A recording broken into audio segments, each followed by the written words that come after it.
Okay, Jiten Jain, you're looking at the trends on social media. Initially, it seemed there was a lot of chatter on this issue.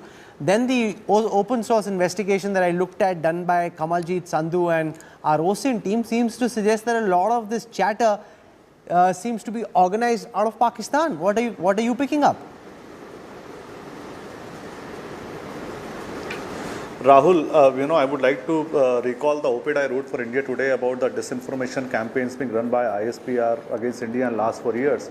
And if you look today, kind of campaigns which have been run by ISPR post 370, article abrogation after the Balakot airstrikes, during the CEA protest, Delhi riots, and then during farmer protest, India has been literally sleepwalking into a narrative disaster. We have been a bruised victim of targeted information warfare and disinformation campaign by ISPR and ISI from Pakistan.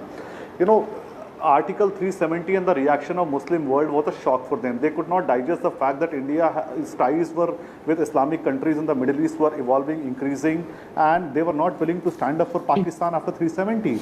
And since then, you would notice there is a concentrated campaign emanating from Pakistan, projecting Islamophobia in India. These hashtags like, Indian Muslims in danger are continuously running from last 4 years. During all these events of, Tablighi Jamaat, CAA, lockdowns, Delhi riots, during hijab protests, there is a pattern to paint and dent India's global secular image.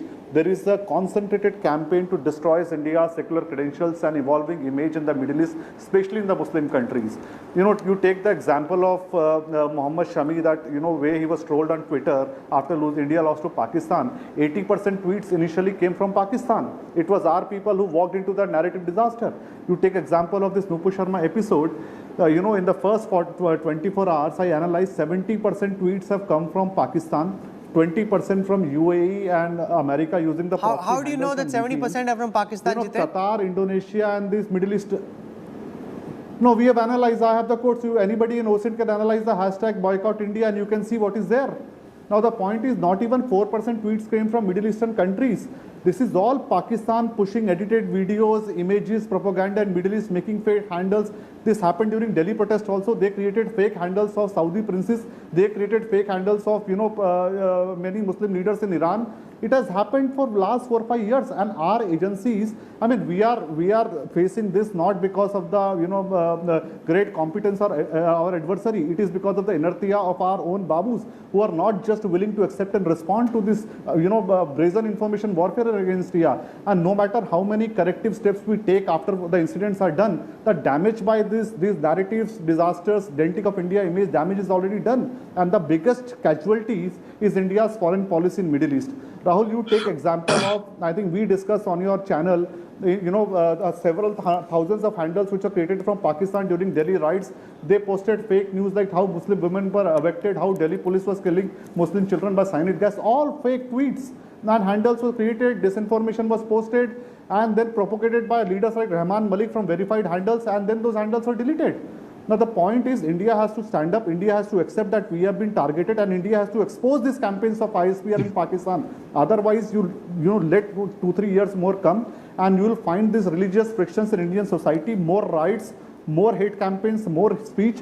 No doubt there is no smoke without fire. We have made our mistakes. Nupur Sharma may have made some erroneous statements, but Pakistan has now, capitalized the art of creating mountain out of a mole. You do the slightest hate speech or make a loose comment by any fringe element, Pakistan will propagate that comment into the Muslim world as a mainstream Indian policy. Now this is the problem we are facing, and that is why this 15 Muslim countries, they don't even allow other religions to practice their own faith in their countries. These are standing up as some secular, great the protectors of free speech in the world and lecturing India. This is not Middle East or Muslim world. This is ISPR and their campaigns in Pakistan, and Muslim countries are falling prey to that ISPR campaign. And India's establishment has to realize, do the damage control and take corrective steps. And the only solution for this problem is to give a Pakistan taste of its own medicine.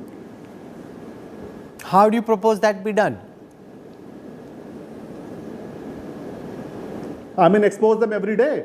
They hit you by one stone, you expose them. I mean, they are lecturing us on voting rights of Muslim, how Muslims are cordoned in Indian democracy, how many Muslim candidates are in a particular party. In Pakistan, how many Hindu MPs do you have? A non-Muslim cannot even become the Prime Minister of Pakistan. These are the people who marry children and then they are creating all this ruckus in our society. I mean, who are they to lecture us the oldest continuing civilization in the world on religious freedom? And India is a land of multi-religious, multicultural society. We have enough inner tolerance, and you know the on off the record comments in a live TV debate as they have been projected as a mainstream India's government policy.